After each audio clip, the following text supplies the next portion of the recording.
हमारा विरोध राष्ट्रीय अध्यक्ष अखिलेश यादव जी हर चीज का विरोध सदन से लेकर, लेकिन हमारे को स्पेस कहाँ दिया? मीडिया में कितना स्पेस राष्ट्रीय अध्यक्ष जी की बात को दिया जाता है? कितने विरोध जो हम करते हैं सदन में। अभी आपने देखा होगा बैकवर्ड की जो नौकरी का मामला था, पटवारी की नौकरी निकली 7,000, 27% बैकवर्ड का रिजर्वेशन। पूरी गवर्नमेंट अगर 27% की कैलकुलेशन नहीं कर पाई, राष्ट्रीय अध्यक्ष जी ने विरोध किया, उसके बाद 700 पद बैकवर्ड के बढ़ाए गए। संगीत सोम हमला करते हैं मुसलमानों पर यहाँ पर, और देश के विदेश मंत्री कल खालिदा जिया के पूर्व प्रधानमंत्री के जनाजे में शामिल होते हैं, पाकिस्तान के विदेश और एक राजनायिक से मुस्कुराते हुए मिलते हैं, और यहाँ पर आप हिंदू संगठन, कट्टर हिंदू संगठन जो अपने आप को मान रहे हैं, वो फरासे और तलवार बांट रहे हैं मुसलमानों का कत्ल करने के लिए। तो ऐसे में महंगाई कहाँ चली जाएगी? कोई महंगाई के इशू पर बात नहीं करता है। और हम संगीत सोम को चुनौती देना चाहते हैं कि वो नरेंद्र मोदी से सवाल करें कि बांग्लादेश में हमारे हिंदू भाइयों पर अत्याचार क्यों हो रहा है? देश का गद्दार कौन है? क्यों आप बांग्लादेश से राजनयिक संबंध खत्म नहीं करते? बीसीसीआई और आईपीएल देश के अंदर बांग्लादेश की टीम को बुलाकर मैच खेलोगे, और यहाँ पर मुसलमानों को अपमानित करने के लिए रोज कुछ न कुछ ड्रामेबाजी करोगे। फरसे और हथियार बांटे जा रहे। योगी सरकार का बुलडोजर कहाँ पर है? ऐसे में महंगाई की आवाज उठाना, बैकवर्ड की आवाज उठाना, एकमात्र देश के अंदर नेता है आदरणीय अखिलेश यादव जी, जिन्होंने सदन में उठाई, यहाँ भी उठाई। लेकिन हम मीडिया के बंधुओं से बात करना चाहते हैं, कहना चाहते हैं कि जो नेशनल चैनल हैं वो हमारी बात को कितना स्पेस दे रहे हैं, हमारी बात को कितनी बात को रखते हैं, जो मुद्दे हम उठाना चाहते हैं। बीजेपी की सरकार की अकाउंटेबिलिटी खत्म है, क्योंकि ये सरकार सिर्फ धर्म आधारित बात करती है। बांग्लादेश में हिंदुओं को नहीं बचा सकती, देश में हिंदुओं का उत्पीड़न करती है, जाति के नाम पर करती है और एससी के नाम पर करती है, पिछड़े वर्ग के नाम पर करती है। जब आरक्षण की देने की बात आती है तो मनुवादी स्मृति लागू करने की बात करते हैं। तो ऐसे में मीडिया का रोल बहुत ज्यादा सकारात्मक होना चाहिए। वो संगीत सोम के बयान को इस तरीके से चलाते हैं कि जैसे ये बहुत बड़े नेता। संगीत सोम कोई बहुत बड़ा नेता नहीं है। राष्ट्रीय अखिलेश यादव पे हमला करता है, मुंहतोड़ जवाब देंगे।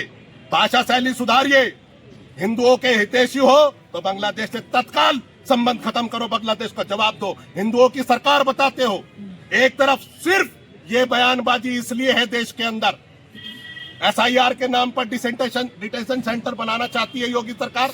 कौन घुसपैठिया पाया गया? देश में सरकार 11 साल से बीजेपी की, होम मिनिस्टर आपका, नेता आपका, सब कुछ आपका, फिर घुसपैठिए कहां से आ रहे? और मैं एक आंकड़ा रखना चाहता हूं आप लोगों के पास। पिछली 10 साल में 14 से पहले 90,000 घुसपैठियों को हिंदुस्तान की सरकार ने विदेश भेजने का काम किया, और मोदी गवर्नमेंट ने 5,000 प्लस घुसपैठिए चिन्हित किए हैं सिर्फ इन 11 साल में। उसमें भी नाइजीरिया के घुसपैठिया ज्यादा है। कहाँ है बांग्लादेशी यहाँ हिंदुस्तान में? सिर्फ राजनीतिक रोटियां सेकने, मुसलमानों को अपमानित करने पर ही। कोई हिंदुओं के साथ नहीं है। ठाकुर संगीत सोम कोई हिंदू के साथ नहीं है। अगर हिंदू के साथ है तो मैं चुनौती देता हूं ठाकुर संगीत सोम को कि वो मेरे साथ चले और बांग्लादेश का जो मैच होगा उसमें पिच खोदने का काम करें। हम निमंत्रण देते हैं, आओ, कौन चलेगा। मोदी सरकार से पूछो कि बांग्लादेश में आपने राजनयिक क्यों भेजा, क्यों विदेश मंत्री वहां पाकिस्तान के राजनयिक से मुस्कुराते हुए प्राप्त मिला। दूसरी बात, अगर इस देश के अंदर कोई मुसलमान पाकिस्तान का नाम भी ले दे तो आप राष्ट्र विरोधी तथ्य बताकर उसे जेल भेजोगे। और आज तक पाकिस्तान से ना राजनयिक संबंध खत्म कर पाए, ना व्यापारिक संबंध खत्म कर पाए, ना अडानी के जो एनर्जी के प्रोजेक्ट चल रहे हैं मित्र के बांग्लादेश में, ना उन पे कुछ बोलोगे। शाहरुख खान को कहोगे कि ये गद्दार है, और जो उसकी फ्रेंचाइजी है उसमें जूही चावला मालिक, उसमें उसका घरवाला मालिक मेहता, उनको नहीं बोलोगे, उनकी मर्जी से नहीं। बीसीसीआई ने बांग्लादेश के खिलाड़ियों को आईपीएल की सूची में किस आधार पर रखा? शेख हसीना को किस आधार पर भारत में मौज मस्ती करने का बताया जा रहा है? किस आधार पर मौज मस्ती कर रही है पूर्व प्रधानमंत्री हमारी जमीन का? बताओ, जवाब दो। आप कहते हो हिंदुत्व की सरकार है, कोई हिंदुत्व के साथ नहीं है। सिर्फ मुसलमानों को अपमानित करने की सरकार है और मुसलमानों का उत्पीड़न सुना रही है। जो हिंदू कट्टर संगठन अपने आप को बता रहे हैं ना कि हम फरसा बांट रहे हैं, हम मुल्लाओं का कत्ल कर देंगे, कोई किसी का कत्ल नहीं कर पाए, कुछ नहीं हो सकता। और सुनो, ये जितने प्रदर्शन हुए बांग्लादेश के, हमें दुख है कि हमारे हिंदू भाइयों पर वहां अत्याचार हो रहा है, हमारे अल्पसंख्यक भाइयों पर अत्याचार हो रहा है। लेकिन जब पाकिस्तान में और बांग्लादेश में अल्पसंख्यकों पर अत्याचार होता है तो हिंदू गवर्नमेंट देश की उनके खिलाफ कोई कार्रवाई नहीं कर पाती और उनके जो हिंदू कट्टर समर्थन है वो सिर्फ मुसलमानों को यहाँ गाली देते, बेइज्जत करते, तलवार बांटते, फारसा बांटते और उन्हें अपमानित करते। नहीं, सरकार है कहाँ जो फरसे बांट रहे, तलवार बांट रहे? कानून रहेगा कहीं? नहीं कानून दिखाई दे रहा। किस धाराओं में उन पे मुकदमा दर्ज किया गवर्नमेंट ने? क्या कोई मुसलमान संगठन, क्या कोई दलित संगठन, क्या कोई पिछड़े वर्ग का संगठन अगर ऐसी हरकत का सोच भी लेना तो उसका घर जमीनों दोज कर देंगे। किसने छूट दे रखी है ना इस तरीके की हरकतें करने के लिए? और मुसलमानों का जो अपमान करने की सोच रहे ना, ये होने का नहीं भाई। हम खुले बोलेंगे भी और चुनौती भी पेश करेंगे कानून के दायरे में और संविधान के दायरे में रहकर। रोज का ड्रामा ये बंद करना पड़ेगा कि बांग्लादेश में कोई कृत्य हो रहा है, यहाँ मुसलमानों को कौन सा घुसपैठिया मुजफ्फरनगर में पकड़ा गया? 2 महीने से SIR के नाम पर टॉर्च अभियान चलाया जा रहा। मैं पूछना चाहता हूं कि नेपाल से आए हुए लोग घुसपैठिया नहीं है, बर्मा से आए हुए लोग घुसपैठिया नहीं है, श्रीलंका से आए हुए लोग घुसपैठिया नहीं है? कहाँ है वो घुसपैठिया? निर्वाचन आयोग बिहार में सुप्रीम कोर्ट में हलफनामा देता है कि हमारी मतदाता सूची में कोई घुसपैठिया नहीं पकड़ा गया। उत्तर प्रदेश में